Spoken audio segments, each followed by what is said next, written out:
దేవుని కుమారుడు మాట వినాలి మనం. వాళ్ళ మాటలో వీళ్ళ మాటలో కాదు. ఆయన మాట వింటలా.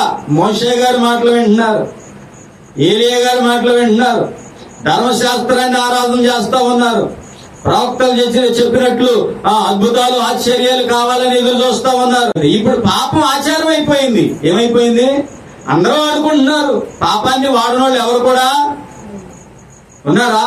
అందుకే ఇప్పుడు కాదు, ఎప్పుడు ఈ పరిశుద్ధ గ్రంథాన్ని రాసేటప్పుడే అపోస్తలులైన పౌలు గారు లేదా రోమపత్రిక రాసేటప్పుడు ఏం రాశాడు పరిశుద్ధాత్మ దేవుడు అంటే, నీతిమంతుడు లేడు, ఒకడును లేడు, అందరూ ఏకముగా పనికి మాలిన వారైపోయారు, పాపము చేయని వాడు ఒకడు కూడా. ఎత్తైన ఒక కొండ మీదకి ఏకాంతముగా పోయి వారి ఎదుట రూపాంతరము పొందెను. ఆయన ముఖము సూర్యుని వలె ప్రకాశించెను, ఆయన వస్త్రములు వెలుగు వలె తెల్లని వాయెను. ఇదిగో మోషేయు ఏలియాయు వారికి కనబడి ఆయనతో మాట్లాడుచుండిరి. అప్పుడు పేతురు, ప్రభువా, మనం ఇక్కడ ఉండుట మంచిది.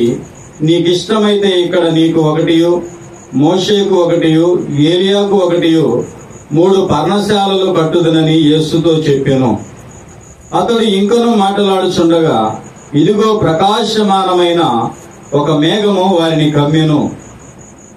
ఇదిగో ఈయన నా ప్రియకుమారుడు, ఈయన యందు నేను ఆనందించుచున్నాను, ఈయన మాట వినుడని ఒక శబ్దము ఆ మేఘములో నుండి పుట్టెను. శిష్యులు ఆ మాట విని బోర్లా పడి మిక్కిలి భయపడగా యేసు వారి వద్దకు వచ్చి వారిని ముట్టి లెండి, భయపడకుడని చెప్పెను. వారు కన్నులెత్తి చూడగా యేసు తప్ప మరెవరునూ వారికి కనబడలేదు. యేసు ప్రభువారు ఒక ఎత్తైన పర్వతం మీదకి పేతురుని, యోహాన్ని, యాకోబుని తీసుకెళ్లాడు. యేసు ప్రభువారు కొన్ని సందర్భాల్లో ఆయన వెంట ఈ ముగ్గురిని రానిచ్చాడు. 12 మంది శిష్యులున్న 9 మందిని పక్కన పెట్టేవాడు. 10, 11, 12 ఈ ముగ్గురిని ఆయన వెంట ఉంచుకునేవాడు. ఎక్కడ ఎటువంటి గొప్ప కార్యం, గట్టి కార్యం చేయాలనుకున్నా ఈ ముగ్గురిని బాగా దగ్గరగా ఉంచుకున్నాడు ఆయన. ఈ ముగ్గురిని తీసుకుని యేసు ప్రభువారు ఒక ఎత్తైన కొండ మీదకి వెళ్లి ఆ ముగ్గురి ఎదుట యేసు ప్రభువారు రూపాంతరము పొందెను. ఏం పొందెను? ఆయన రూపాంతరము పొందినప్పుడు ఆయన ముఖము సూర్యుని వలె ప్రకాశించెను. యేసు ప్రభువారి ముఖము సూర్యుని వలె ప్రకాశించెను. బహుశా దగ్గర ఉన్నటువంటి వీళ్ళు చూడలేకపోయి ఉండొచ్చు. సూర్యుని మనం స్పష్టంగా చూడలేం. ఆయన వస్త్రములు వెలుగు వలె తెల్లని వాయను. ఆదాముకి, హవ్వకి దేవుడు మొట్టమొదట ధరింపజేసినటువంటి వస్త్రములు వెలుగు వస్త్రాలు. ఏ వస్త్రాలు? వెలుగును వస్త్రముగా దేవుడు ధరించుకున్నాడు గనక ఆదాముకి, హవ్వకి కూడా వెలుగునే వస్త్రముగా దేవుడు ఇచ్చాడు. ఎందుకంటే దేవుని కుమారుడు, దేవునికి బిడ్డలు వాళ్ళు గనక వెలుగును వస్త్రంగా దేవుడు వారికి అనుగ్రహించాడు. యేసు ప్రభు వారి ముఖమేమో సూర్యుని ముఖం వలె కనపడతా ఉంది. పేతురు, ప్రభువా, మనం ఇక్కడ ఉండుట మంచిది. నీకిష్టమైతే ఇక్కడ నీకు ఒకటియు, మోషేకు ఒకటియు, ఏలియాకు ఒకటియు 3 పర్ణశాలలు కట్టుదుమని యేసుతో చెప్పెను. ఇదిగో మోషేయు ఏలియాయు వారికి కనబడి ఆయనతో మాట్లాడుచుండిరి. ఏలియా వచ్చాడా కొండ మీదకి, మోషే వచ్చాడా కొండ మీదకి. ఇప్పుడు యేసు ప్రభు వారితో మాట్లాడుతూ ఉన్నారు. వీళ్ళేమంటున్నారు? యేసు ప్రభు వారిని గుర్తెరిగారు. ఆయన ముఖము సూర్యుని వలె ఉంది, ఆయన వస్త్రాలు వెలుగు వలె తెల్లగా ఉన్నాయి. కాబట్టి ఇప్పుడు పేతురు ఏమంటున్నాడంటే ధైర్యం చేసి మాట్లాడుతూ, ప్రభువా, మనము ఇక్కడ ఉండుట మంచిది. ఈ పర్వతం ఎంతో శ్రేష్టమైంది, ఈ కొండ ఎంతో ఉన్నతమైంది, ఈ కొండ మీద ఉందాము. కాబట్టి నేనేం చేస్తానంటే నీవు అనుమతి ఇచ్చినట్లయితే, నీవు నాకు సెలవు ఇచ్చినట్లయితే, లేదా నీవు నాకు ఆజ్ఞ ఇచ్చినట్లయితే మోషేకి ఒకటి, ఏలియాకు ఒకటి, నీకు ఒకటి, ముగ్గురికి 3 పర్ణశాలలు కడతాను అంటున్నాడు. ఏమంటున్నాడు ఆయన? 3 ప్రదేశాల్లో 3 పర్ణశాలలు కడతాను అంటున్నాడు. ఎప్పుడైతే ఈ మాటలు మాట్లాడుతూ ఉన్నాడో పేతురు గారు, వీరి దగ్గరికి ఒక మేఘం వచ్చింది. ఎలాంటి మేఘము అంటే, ఇదిగో ప్రకాశమానమైన ఒక మేఘము వారిని కమ్మగా, ఇదిగో ఈయన నా ప్రియ కుమారుడు, ఈయన యందు నేను ఆనందించుచున్నాను, ఈయన మాట వినుడి అని ఒక శబ్దము ఆ మేఘములో నుండి పుట్టెను. హల్లెలూయా.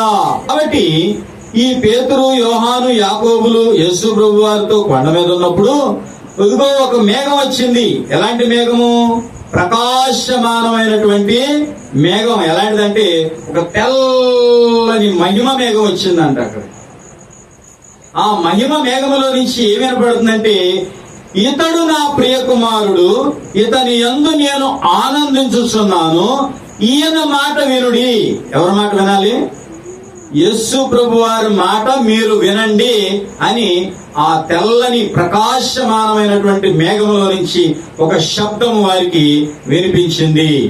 మార్కు సువార్త 9వ అధ్యాయంలోకి వస్తే, యేసు పేతురును, యాకోబును, యోహానును మాత్రం వెంట పెట్టుకుని ఎత్తైన ఒక కొండ మీదకి ఏకాంతముగా వారితో కూడా పోయి వారి ఎదుట రూపాంతరము పొందెను.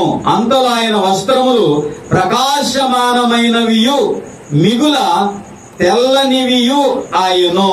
లోకమందు ఏ చాకలియును అంత తెల్లగా చలువ చేయలేడు. ప్రకాశమానమైనటువంటి వస్త్రాలు ఆయన ధరించుకొని ఉన్నాడు. లోకమందు ఏ చాకలియు అంత తెల్లగా చలువ చేయలేడు. మరియు మోషేయు, ఏలియాయు వారికి కనబడి యేసుతో మాట్లాడుచుండిరి. అప్పుడు పేతురు, బోధకుడా, మనం ఇక్కడ ఉండుట మంచిది. మేము నీకు ఒకటియు, మోషేకు ఒకటియు, ఏలియాకు ఒకటియు 3 పర్ణశాలలు కట్టుదుమని చెప్పెను. వారు మిగుల భయపడిరి గనుక తాను చెప్పవలసినదేమో అతనికి తెలియలేదు. అంటే కంగారులో అతనికి వచ్చినటువంటి దర్శనాన్ని బట్టి, అక్కడ జరిగినటువంటి సిచ్యువేషన్ బట్టి, అక్కడ చూసినటువంటి పరిస్థితిని బట్టి అతని యొక్క హృదయము కొంచెం డిస్టర్బ్ అయింది. డిస్టర్బ్ అయ్యి ఏదో మాట్లాడుతున్నాడు. ఏమంటున్నాడంటే, అయ్యా, ఏలియాకు ఒకటి పర్ణశాల, నీకు ఒకటి పర్ణశాల, మోషేకు ఒకటి పర్ణశాల, మీ ముగ్గురికి పర్ణశాలలు కడతాను అని తనంతట తాను మాట్లాడి చేస్తా ఉన్నాడు. కాబట్టి ఇక్కడ చూడండి, మేఘము ఒకటి వచ్చి వారిని కమ్మగా, ఈయన నా ప్రియ కుమారుడు, ఈయన మాట వినుడని ఒక శబ్దము ఆ మేఘములో నుండి పుట్టెను. వెంటనే వారు చుట్టూ చూచినప్పుడు తమ యొద్దనున్న యేసు తప్ప మరి ఎవరునూ వారికి కనబడలేదు. హల్లెలూయా. ఈ మార్కు సువార్తలో కూడా మేఘం వచ్చింది. మేఘంలో నుంచి శబ్దం వచ్చింది. ఆ శబ్దం, ఆ స్వరం ఏమని మాట్లాడుతుందంటే, ఇతడు నా ప్రియ కుమారుడు, ఇతని యందు నేను ఆనందించుచున్నాను, ఈయన మాట వినుడి. ఏమంటారు? ఈయన మాట వినుడి. ఎవరి మాట వినమని చెప్తుంది దేవుని వాక్యము? లేదా మేఘంలో శబ్దం అంటే యేసు మాట వినాలి. లూకా సువార్తలోకి వస్తే ఇది కూడా 9వ అధ్యాయము 28వ వచనం దగ్గర చదువుకుంటే, ఆయన పేతురును, యోహానును, యాకోబును వెంట పెట్టుకుని ప్రార్థన చేయుటకు ఒక కొండ ఎక్కెను. ఆయన ప్రార్థించుచుండగా ఆయన ముఖరూపము మారెను. ఆయన వస్త్రములు తెల్లనివై దగదగా మెరిసెను. హల్లెలూయా. దగదగలాడేటటువంటి ఆ తెల్లని వస్త్రాలు యేసు ప్రభు వారు వస్త్రాలు అలా మారిపోయినాయి అంట ప్రార్థన చేస్తా ఉన్నప్పుడు. ఆయన ముఖరూపము మారెను. ఏం మారింది? ఆయన ముఖరూపం కూడా మారింది. ఆయన వస్త్రములు తెల్లనివై దగదగా మెరిచెను. మరియు 2 పురుషులు ఆయనతో మాట్లాడుచుండిరి. వారు మోషే, ఏలియా అనువారు. ఎవరు వారు? మోషే, ఏలియా. యేసు ప్రభు వారు రూపాంతరం చెందినప్పుడు ఆయన దగ్గరకు వచ్చి యేసు ప్రభు వారితో మాట్లాడుతున్నారు. కింద వచనంలోకి వస్తే, వారు మహిమతో అగపడి ఆయన యెరూషలేములో నెరవేర్చబోవు నిర్గమమును గురించి మాట్లాడుచుండిరి. పేతురును అతనితో కూడా ఉన్నవారును నిద్రమత్తుగా ఉండిరి. వారు మేలుకొనినప్పుడు ఆయన మహిమను, ఆయనతో కూడా నిలిచి ఉన్న 2 పురుషులను చూచిరి. ఆ 2 పురుషులు బ్రాకెట్ పెట్టాడు. ఆయన యొద్ద నుండి వెళ్లిపోవచ్చుండగా పేతురు యేసుతో, ఏలినవాడా, మనం ఇక్కడ ఉండుట మంచిది. నీకు ఒకటియు, మోషేకు ఒకటియు, ఏలియాకు ఒకటియు 3 పర్ణశాలలు మేము కట్టుదుమని తాను చెప్పినది తాను ఎరుగకయే చెప్పెను. అంటే టెన్షన్ లో మాట్లాడుతున్నాడు ఆయన. ఆ పరిస్థితిని సడన్ గా చూశాడు గనక మోషేను చూశాడు, ఏలియాను చూశాడు. ఎవరు మోషేనో ఎవరు ఏలియానో వీళ్ళకి తెలియదు. కానీ యేసు ప్రభు వారు మోషేని పేరు పెట్టి పిలుస్తున్నాడు, ఏలియాని పేరు పెట్టి పిలుస్తుంటే అప్పుడు వీళ్ళు గుర్తుపెట్టారు. ఎవరు గుర్తుపెట్టారు? శిష్యులు గుర్తుపెట్టారు. కాబట్టి ప్రియులారా, అతడిలాగు మాటలాడుచుండగా మేఘము ఒకటి వచ్చి వారిని కమ్మెను. వారు ఆ మేఘములో ప్రవేశించినప్పుడు శిష్యులు భయపడిరి. మరియు ఈయన నేనేర్పరచుకొనిన నా కుమారుడు, ఈయన మాట వినుడని ఒక శబ్దము ఆ మేఘములో నుండి పుట్టెను. హల్లెలూయా. 3 సువార్తల్లో మనం చదివాం. చాలా జాగ్రత్తగా ప్రతి వచనాన్ని చదివాం. ఈ 3 సువార్తల్లో ఏం కనపడుతుంది? మత్తయి సువార్తలో, మార్కు సువార్తలో, లూకా సువార్తలో ఏం కనపడుతుందంటే ఆయన కొండ ఎక్కాడు, నిజమే. ఆయన ప్రార్థించాడు, నిజమే. ఆయన రూపాంతరం చెందాడు, నిజమే. ఆయన ముఖరూపం మారింది, నిజమే. ఆయన వస్త్రాలు వెలుగువలే మారాయి, నిజమే. ఆయన దగ్గరికి మోషే వచ్చాడు, నిజమే. ఆయన దగ్గరికి ఏలియా వచ్చాడు, నిజమే. వారి దగ్గరికి 3 సువార్తల్లో కూడా మేఘం వచ్చి వారిని కమ్మింది, నిజమే. మేఘంలో నుంచి కూడా శబ్దం వచ్చింది, నిజమే. ఏం చెప్తుంది ఆ శబ్దము? ఏం చెప్తుంది ఆ స్వరం అంటే, ఈయన నేను ఏర్పరచుకొనిన కుమారుడు, ఇతడు నాకు ఇష్టమైన కుమారుడు, ఈయనే నా కుమారుడు, ఇతని యందు నేను ఆనందించుచున్నాను, ఈయన మాట మీరు వినుడి. హల్లెలూయా. ఇవాళ యేసు ప్రభు మాట వినకుండా మోషే మాట వినేవాళ్ళు ఉన్నారు. యేసు ప్రభు మాట వినకుండా ఏలియా మాట వినేవాళ్ళు ఉన్నారు, ఇర్మియా మాట వినేవాళ్ళు ఉన్నారు, యోహాను గారి మాట వినేవాళ్ళు ఉన్నారు, అపోస్తలులైన పౌలు గారి మాట వినేవాళ్ళు ఉన్నారు. ఇక చాలా మంది ఉన్నారు ఇందులో ప్రవక్తలు. వారి వారి వారి వారి బోధలు వినేవాళ్ళు ఉన్నారు, కానీ యేసుక్రీస్తు వారి బోధ వినేవాళ్ళు తక్కువైపోయారు. హల్లెలూయా. మందిరం యేసుక్రీస్తుదే, సంఘం యేసుక్రీస్తుదే, పరిచర్యకు కావలసినది సమకూర్చేది యేసు ప్రభువే.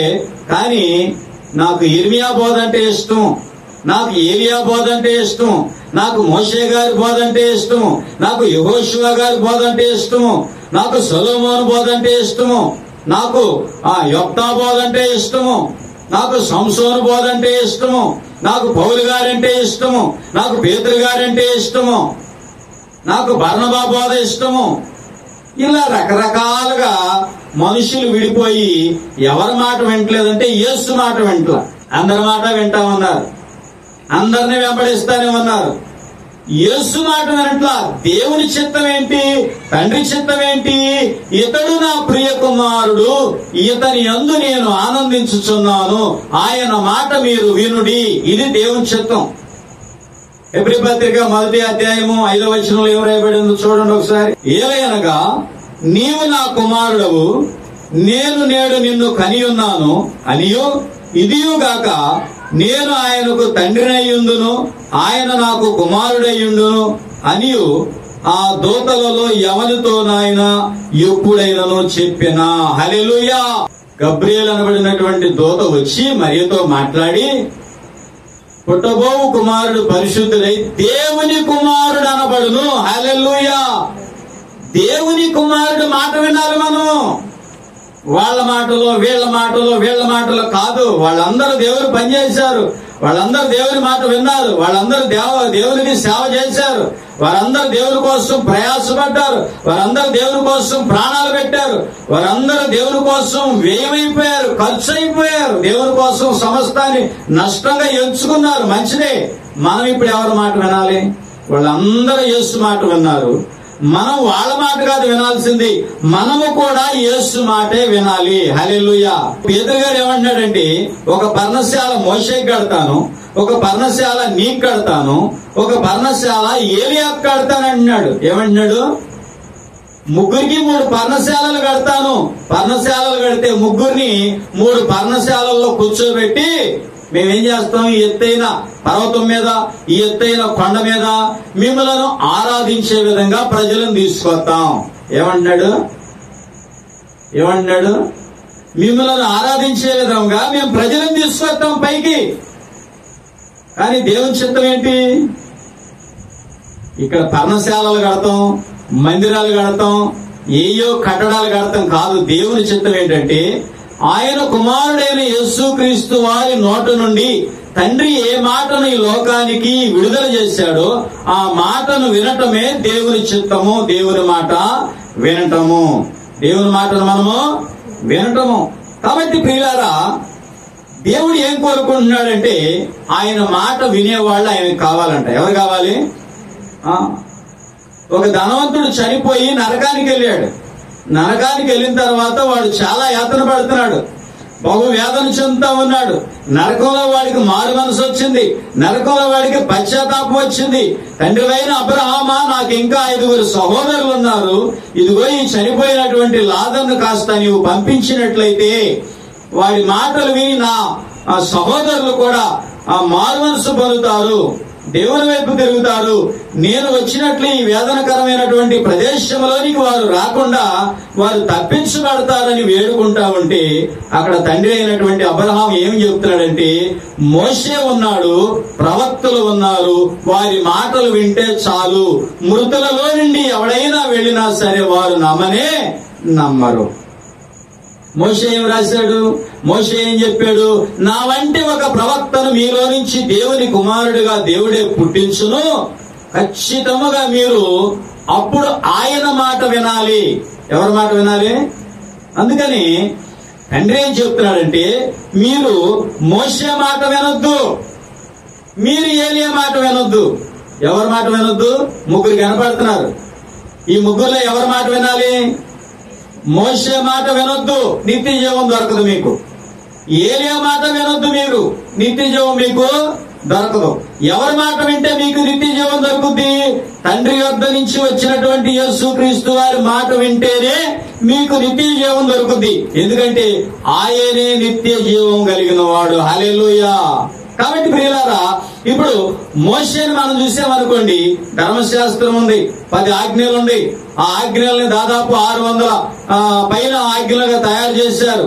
దానిని వివరించడానికి, బోధించడానికి శాస్త్రులు ఉన్నారు, పరిసయ్యులు ఉన్నారు, సద్దూకయ్యులు ఉన్నారు. అందులో ఉన్నటువంటి వారు చాలా మంది ఆ దేవాలయంలో ఉండి ఆ బలులు ఏం చేస్తా ఉన్నారు? గొర్రెపోతులు కావచ్చు, కోడిదోడలు కావచ్చు, మరి అందులో గువ్వలు కావచ్చు, పావురాలు కావచ్చు, బలి అర్పణ మరి లోపలికి తీసుకెళ్లిన తర్వాత వారు బలి పశువులు వధించిన తర్వాత రక్తాన్ని తీసుకొని ఎవరు ఏ పాపాలు చేశారు వారి నిమిత్తం వాటిని బలిగా అర్పించి ఆ రక్తాన్ని తీసుకొచ్చి ఆ కుడి చెవి కొన మీద, కుడికాలు బొటన మీద, అలాగే వారికి కావలసినటువంటి పాత్రల మీద ఆ రక్తాన్ని చిమిరేవారు. దేవుడు ఏం చెప్తున్నాడంటే, ఇప్పుడు ధర్మశాస్త్రం వింటే మీకు ఉపయోగం లేదు, మోషేను పట్టుకొని మోషేను అనుసరిస్తే మీకు ఉపయోగము లేదు అని చెప్తున్నాడు. రెండవది ఏలియా ఉన్నాడు. ఏలియా ఎలా ఉన్నాడంటే మంచి రోషం కలిగినటువంటి ప్రవక్తగా ఉన్నాడు. ఏలియా దగ్గర నుంచి మనం చూసుకుంటే చాలా మంది ప్రవక్తలు వచ్చారు. వాళ్ళు దేవుని మాటల్ని, దేవుని దర్శనాల్ని, దేవుని వాక్యాల్ని జనులకు వివరించేవారు. ఇప్పుడు వాటిని పట్టుకున్న ఉపయోగం లేదు. ఎలీషాను పట్టుకున్న ఉపయోగం లేదు, ఏలియాను పట్టుకున్న ఉపయోగం లేదు, ఇర్మియాను పట్టుకున్న ఉపయోగం లేదు. ఈ ప్రవక్తలను ఎంతమందిని పట్టుకున్న ఉపయోగం లేదు. ఎంతమంది మాటలు విన్నా నీకు ఉపయోగం లేదు.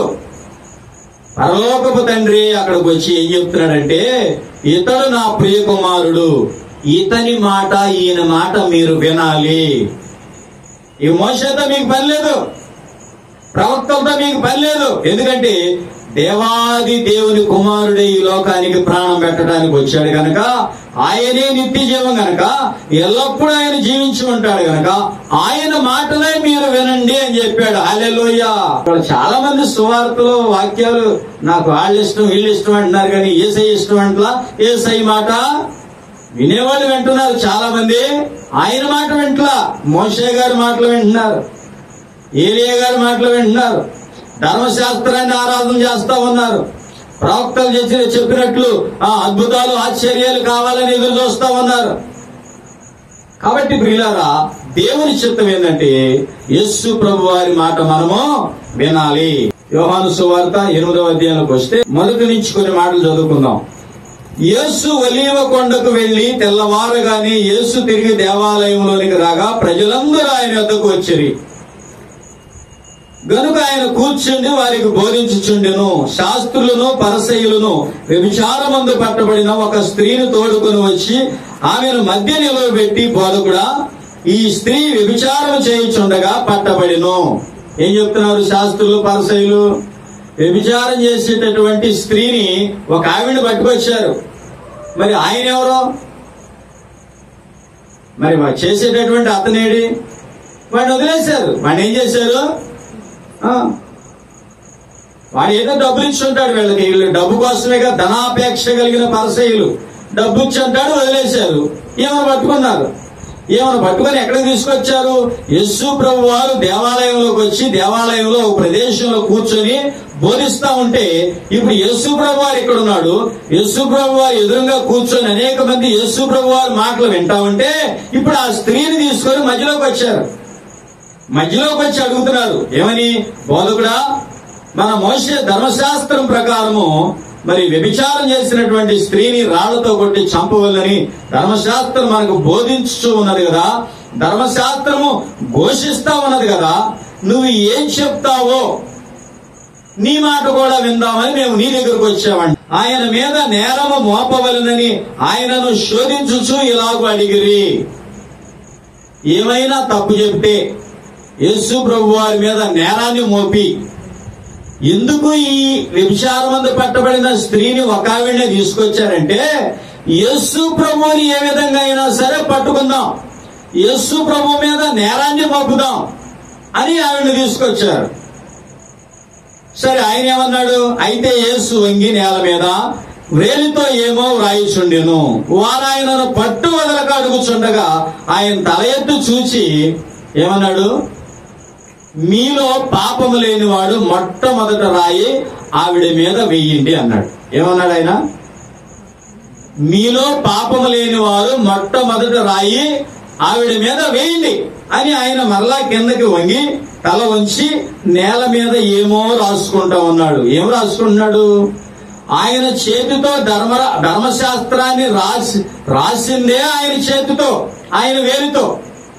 రెండోసారి కూడా ఎందుకు రాస్తున్నాడు అంటే, మొదటిసారి ధర్మశాస్త్రాన్ని ఆయన వేలుతో రాసింది ఆయనే.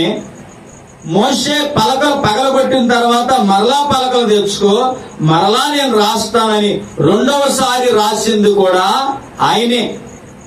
ఏమి రాశాడో ఆయనకు తెలుసు. కాబట్టి ఇక్కడ నిలబడినటువంటి వారు, ఆ పట్టబడినటువంటి వ్యభిచారమందు పట్టబడినటువంటి స్త్రీని చంపడానికి రాళ్లు పట్టుకొని గుంపులు గుంపులుగా వచ్చిన వారందరూ ఏం చేశారంటే, వాళ్ళను పరిశీలన చేసుకున్నారు. ఇవాళ చాలా మందికి పరిశీలన లేదు. నేను పాపం చేస్తున్నాను, నేను పాపిని, ఇతరులను నిందించకూడదన్న జ్ఞానం లేదు. ఎలా వచ్చేస్తున్నారంటే రాయి పట్టుకొని వేసేద్దామని వస్తున్నారు. యేసుప్రభు గారు ఏమన్నాడు? నిజంగా నువ్వు రాయి వేయాలనుకుంటే నీ దగ్గర పాపం ఉండకూడదు అన్నాడు. యేసుప్రభు వారి యొక్క సిద్ధాంతం ప్రకారం పరిశుద్ధత అంటే ఏంటంటే క్షమించటమే పరిశుద్ధత. ఏంటిది?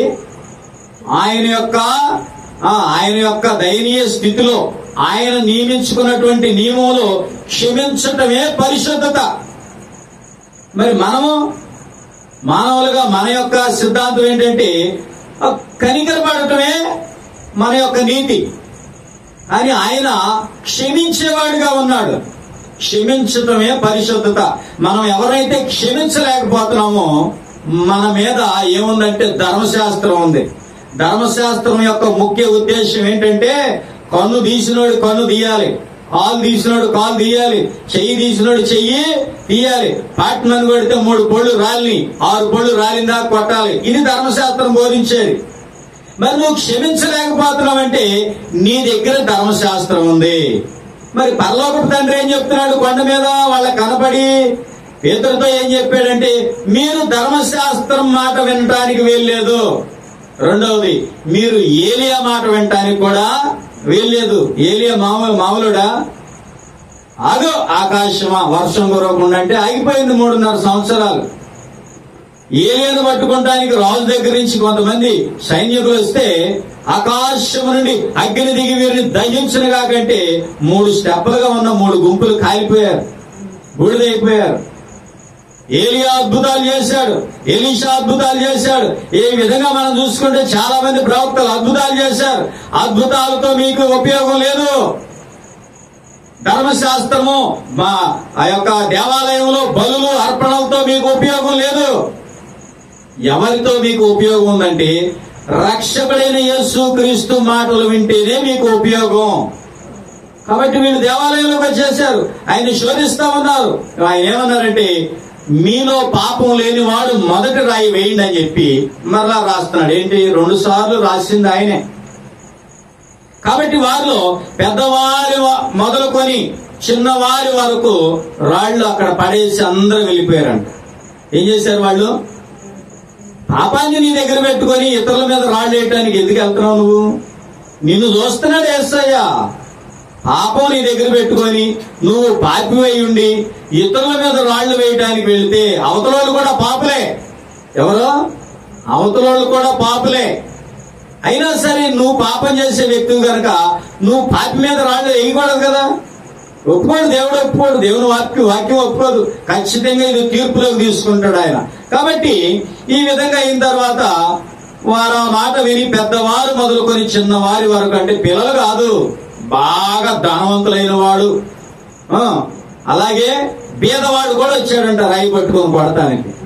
పెద్దవారు మొదలుకొని చిన్నవారి వరకు, అంటే కూటికి కూడా బోలేనోడు కూడా వచ్చాడంట రాయి పట్టుకొని కొడతానికి. ఏంటంటే ధర్మశాస్త్రం చెప్తుంది కొట్టాలి. ఏం కొట్టాలి? చూడండి, కొన్ని చోట్ల పెళ్లిళ్ళ దగ్గర, మనుషులు చనిపోయిన దగ్గర అసలు ఎందుకు పనికిరాని వాళ్ళు కూడా పెత్తనం చేస్తా ఉంటారు. వచ్చి దూరిపోతారు ముందు. ఆయన ఎవడు ఆపేది? ఇది ఇట్లా ఈ వ్యక్తి దొరికింది, ఈ స్త్రీ దొరికింది, ఇక 10 బయలుదేరి వచ్చేసేస్తున్నాడు. పాపం ఎవరి దగ్గర ఉందంట?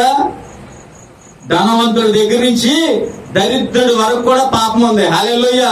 ఇంతవరకు ఏదన్నా పాపం గురించి మాట్లాడుతుంటే అమ్మో ఏం మాటలు, అపచారం అనేవాళ్ళు. ఏమన్నారు? అపచారం అనేవాళ్ళు పాపం గురించి మాట్లాడింది. ఇప్పుడు పాపం ఆచారం అయిపోయింది. ఏమైపోయింది? అందరూ వాడుకుంటున్నారు. పాపాన్ని వాడినోళ్ళు ఎవరు కూడా ఉన్నారా? అందుకే ఇప్పుడు కాదు, ఎప్పుడు ఈ పరిశుద్ధ గ్రంథాన్ని రాసేటప్పుడే అపోస్తలులైన పౌలు గారు లేదా రోమపత్రిక రాసేటప్పుడు ఏం రాశాడు పరిశుద్ధాత్మ దేవుడంటే, నీతిమంతుడు లేడు, ఒకడును లేడు, అందరూ ఏకముగా పనికి మాలిన వారైపోయారు, పాపము చేయని వాడు ఒకడు కూడా. కాబట్టి వాళ్ళు పాపాన్ని వాడుకుంటున్నారు అందరూ.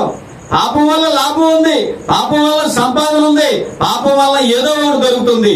నువ్వు దొరుకుతుంది అనుకుంటున్నావు కానీ దాని వెనకమాల పెద్ద శాపం ఉంది. చేస్తే చేశావు, వదిలిపెట్టాయి. యేసయ్య ఉన్నాడు, క్షమించేవాడు ఉన్నాడు. ఆయన రక్తం నీ పాపాన్ని శుభ్రంగా కడిగేస్తుంది. కాబట్టి ఈ పెద్దవారు మొదలుకొని చిన్నవారు కూడా మెల్లిగా జారుకొని వెళ్ళిపోయారు. ఎక్కడికి వెళ్ళిపోయారు?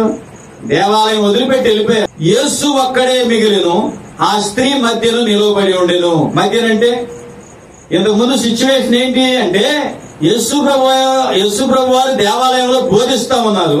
యేసు ప్రభు వారు ఇక్కడ కూర్చున్నాడు, ఆయనకు ఎదురుగా ఆయన మాటల కోసం వచ్చిన వారు ఉన్నారు. ఇప్పుడు శాస్త్రులు, పరిసయ్యులు, ఇదిగో ఈ గుంపంతా వచ్చారు కదా. శాస్త్రులు వెళ్ళిపోయారు, పరిసయ్యులు కూడా వెళ్ళిపోయారు పక్కకి. ఈ గుంపు అయితే చాలా చెదిరైపోయి వెళ్ళిపోయారు, రాళ్ళని అక్కడ పడేసి. ఇప్పుడు ఆ యేసు మాటలు వినేవారికి యేసుకి మధ్యలో నిలబడింది ఈవిడ. యేసు తల ఎత్తు చూసి, అమ్మా వారెక్కడ ఉన్నారు, ఎవరునూ నీకు శిక్ష విధింపలేదా అని అడిగినప్పుడు ఆమె లేదు ప్రభువా అనెను. అందుకు యేసు, నేనును నీకు శిక్ష విధింపను, నీవు వెళ్లి ఇకను పాపము చేయకుమని ఆమెతో చెప్పాను. ఇది యేసు నోట్లోంచి వచ్చిన మాట. ఈయన మాట మీరు వినుడి. ఏంటి ఆయన మాట? పాపము నువ్వు చెయ్యొద్దు. ఇప్పుడు వరకు చేస్తే చేశావు, నా దగ్గరకు వచ్చావు, కనికరించబడ్డావు, నేను నీకు అడ్డపడ్డాను, నేను నీ ప్రాణం తీయకుండా నన్ను నేను అడ్డం పెట్టుకున్నా. వాళ్ళు నిన్ను ఏమి చేయలేకుండా వెళ్ళిపోయారు, నేను కూడా నిన్నేమీ చేయను. నువ్వు వెళ్ళి ఇక పాపము చేయకుండా జీవించు అన్నాడు. హల్లెలూయా. ఈ మాట మనకు వచ్చింది యేసు ప్రభు దగ్గర నుంచి. ఏ మాట? వింటున్నాం, వెళ్ళిపోతున్నాం, వింటున్నాం, వదిలేస్తున్నాం, వింటున్నాం, రోజు వింటున్నాం, వారం వింటున్నాం, ప్రార్థన చెప్పినప్పుడల్లా, ప్రార్థన పెట్టినప్పుడల్లా వింటున్నాం. పాపము అనేక రకాలుగా పరిపక్వత చెంది ఉంది. ఎన్నో రకాలుగా ఉంది పాపం. ఒక రకంగా లేదు, అది ఏమి లేదు. ఒక రకంగా పాపం లేదు, అనేక రకాలుగా ఉంది. ఎన్ని రకాలుగా ఉన్నా సరే యేసు ప్రభు నీకు చెప్పే మాట ఏంటంటే, ఇకనో నీవు పాపము చేయకుము. ప్రార్థన చేయకపోతే పాపం అని ఉంది. మరి నువ్వు ప్రార్థన చేయటం మానేసావంటే నువ్వేం చేసినట్లు? నీకు చేతనైన వారికి నీ వలన సహాయము పొందదగిన వారికి నువ్వు సహాయం చెయ్యి. అట్లా చేయకపోతే పాపం కలుగుతాను ఉంది. నువ్వు ఆహారం తినేటప్పుడు ప్రార్థన చేసి తినాలి, ప్రార్థన చేయకుండా తింటే పాపం అని ఉంది. మరి నువ్వు ఇక్కడే దొరికిపోతున్నావుగా, ఎక్కడెక్కడికో అవసరంలా, పెద్ద పెద్ద పాపాల దగ్గరికి, తిమింగళాల దగ్గరికి అవసరంలా. ప్రార్థన చేసే దగ్గరే నువ్వు దొరికిపోతున్నావు, భోజనం చేసే దగ్గరే నువ్వు దొరికిపోతున్నావు. నీ ఇంటి దగ్గర దరిదాపుకి ఎవరైనా అడుక్కునే వాళ్ళు వస్తే సహాయం చేయలేక నువ్వు అక్కడే దొరికిపోతున్నావు. పాపము అనేక రకాలుగా పరిపక్వత చెంది ఉంది. అందుకని దానిని మనం తెలుసుకొని దానిని చేయకుండా మనం జాగ్రత్త పడాలి. నేను లోకములకు వెలుగును, నన్ను వెంబడించువాడు చీకట్లో నడవక జీవపు వెలుగు కలిగి ఉండునని వారితో చెప్పాను. హల్లెలూయా. మనిషి ఎప్పుడు పాపంలోకి వెళ్లకుండా పాపం నుంచి తప్పించబడతాడంటే, నేను లోకానికి వెలుగును గనక నన్ను వెంబడించేవాడు జీవపు వెలుగు కలిగి ఉంటాడు. హల్లెలూయా. యేసయ్యను ప్రేమిస్తే ఉపయోగం ఏముందండి? యేసయ్యను వెంబడించాలి. లూకా సువార్త, మత్తయి సువార్త, మార్కు సువార్తలో ధనవంతులు పరిగెత్తుకొచ్చారు ఆయన దగ్గరికి. అయ్యా, నిత్య జీవానికి మేము వారసులం అవ్వాలంటే ఏం చేయాలి, ఏ మంచి కార్యం చేయాలని అడిగారు. మీకున్నటువంటి ధనాన్ని అమ్మేసి వీళ్ళకి పనిచేసి వచ్చి నన్ను వెంబడించండి అన్నాడు. ఎందుకని? ఆయనే నిత్య జీవం. హల్లెలూయా. ఆయనను వెంబడించితేనే జీవపు వెలుగు కలిగి ఉంటారని యేసు ప్రభువు చెప్తున్నాడు. కింద 16వ వచనంలోకి వస్తే, ఎందుకు ఆయనను వెంబడించమన్నాడంటే, నేను ఒక్కడనై ఉండక నేనును నన్ను పంపిన తండ్రి కూడా ఉన్నాము గనుక నేను తీర్పు తీర్చునను, నా తీర్పు సత్యమే. మీ కంటికి నేను ఒక్కడనే కనపడుతున్నాను, అయితే నాలో ఎవరున్నారు తెలుసా? నా తండ్రి కూడా ఉన్నాడు. ఎవరున్నారు నాలో? నాలో నా తండ్రి ఉన్నాడు. కాబట్టి నన్ను వెంబడించమని చెప్తున్నాను. నన్ను వెంబడించినట్లయితే మీరు నా తండ్రిని కూడా వెంబడించినట్లే.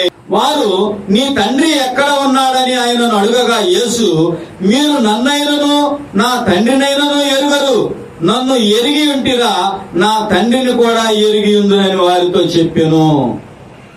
అసలు నా తండ్రి మీకు తెలీదు, నేను కూడా మీకు తెలీదు. ఇప్పుడు గనక మీరు నన్ను గుర్తించారనుకో, నేను దొరికినట్లే నా తండ్రి కూడా మీకు దొరుకుతాడని ఆయన సెలవిస్తా ఉన్నాడు. కాబట్టి కిందలోకి వస్తే 21వ వచనంలో అన్నాడు, మరి ఒకప్పుడు ఆయన, నేను వెళ్లిపోవచ్చున్నాను, మీరు నన్ను వెదుకుదురు గాని మీ పాపములోనే ఉండి మీరు చనిపోవుదురు, నేను వెళ్లి చోటికి మీరు రాలేరని వారితో చెప్పాను. ఆయన మనకు దొరికినప్పుడు ఆయన పట్టుకోవాలంట. ఆయన మనల్ని విడిచెళ్ళిపోయిన తర్వాత, ఆయన ఆత్మ మన మీద సంచారం చేయకుండా తప్పించుకున్న తర్వాత, వెళ్లిపోయిన తర్వాత మనం ఎంత వెతికినా గాని ఆయన ఆత్మ మనకు దొరకదని చెప్తున్నాడు ఆయన. హల్లెలూయా. ఆశీర్వాదం కోసం ఏశావు తర్వాత కన్నీళ్లు విడిచి మారు మనసు పొంది పశ్చాత్తాప పొంది, నా తండ్రి దీవెన కావాలి, నా తండ్రి ఆశీర్వదించు, నా తండ్రి నా తండ్రి అని ఎలుగెత్తి ఏడ్చినా సరే మరలా దీవెన ఆశీర్వాదం ఏశావుకి రాలేదు. దేవుని కృప నీ దగ్గర తిరిగినప్పుడే, దేవుడు నీకు అవకాశం ఇచ్చినప్పుడే నువ్వు ఆయనను గుర్తెరిగి ఆయనను పట్టుకుంటే ఆయన నీకు దొరుకుతాడు, ఆయన తండ్రి కూడా నీకు దొరుకుతాడు.